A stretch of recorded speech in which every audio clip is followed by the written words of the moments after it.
ဘောလုံးလောကရဲ့အကြီးကျယ်ဆုံးအခမ်းအနားဆုံးဖြစ်တဲ့ကမ္ဘာ့ဖလားပြိုင်ပွဲတွေမှာဂိုးသွင်းယူနိုင်ဖို့ဆိုတာကစားသမားတိုင်းရဲ့အိမ်မက်ပါဒါပေမဲ့အဲ့ဒီအိမ်မက်ကိုသမိုင်းဝင်စံချိန်တင်နိုင်တဲ့အထိအကောင့်ထဲပေါ်နိုင်ခဲ့ကြတဲ့ကနဝင်သူရဲကောင်း9ဦးရှိပါတယ်။ကမ္ဘာ့ဖလားသမိုင်းတစ်လျှောက်ဂိုးအများဆုံးသွင်းယူထားတဲ့ထိပ်သီး9ဦးကိုဂုဏ်ပြုဖော်ပြပေးလိုက်ပါတယ်။နံပါတ်5ကီလီယန်ဘာပေပြင်သစ်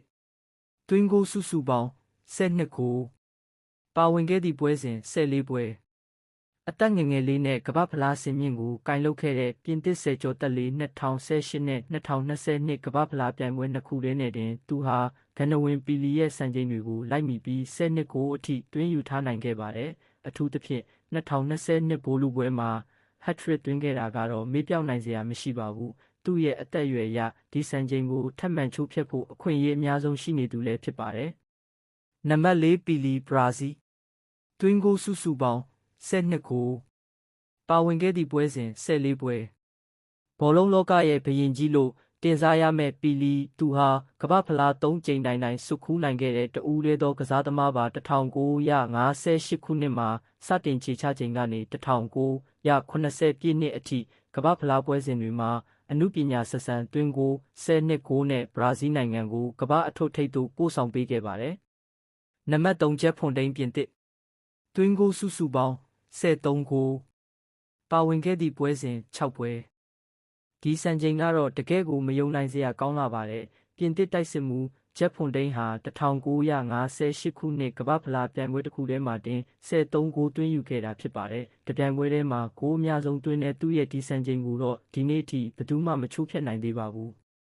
နံပါတ်2ကမူလာဂျာမနီသွင်းဂိုးစုစုပေါင်း14ဂိုးပါဝင်ခဲ့သည့်ပွဲစဉ်13ပွဲဒရဘာဘုံကျဲလေရင်လို့လူသိများတဲ့ကတ်မူလာကတော့ဂိုးဧရိယာအတွင်းမှာသွေးနဲ့အဆုံးသက်သေးချလုံးနဲ့ဧကရစ်တပါပါ1980နဲ့1984ကမ္ဘာ့ဖလားပြိုင်ပွဲတွေမှာပြိုင်ဘက်နောက်ခံလူတွေကိုအိမ်မက်ဆိုးတွေပေးခဲ့ပြီးဂျာမနီအတွက်အဖိုးတန်14ဂိုးသွင်းယူပေးခဲ့ပါတယ်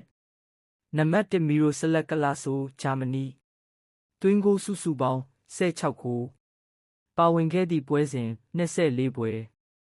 တမိုင်းတလျှောက်ကမ္ဘာ့ဖလားရဲ့ဂိုးအများဆုံးဘုရင်ကတော့ဂျာမနီတိုက်စစ်မှုကြီးကလိုဆေးပါပဲသူဟာ2002ခုနှစ်ကနေ2014ခုနှစ်အထိကမ္ဘာ့ဖလားလေးကျိန်ဆက်တိုက်ပါဝင်ကစားရင်းတသမတ်ထဲရှိတဲ့ခြေစွမ်းကောင်းကင်ရန်ခေါင်းတိုက်ချက်တွေနဲ့အတူစုစုပေါင်း16ဂိုးအထိသွင်းယူကာရွှေရောင်တမိုင်းမှတ်တိုင်ကိုစိုက်ထူသွားခဲ့ပါတယ်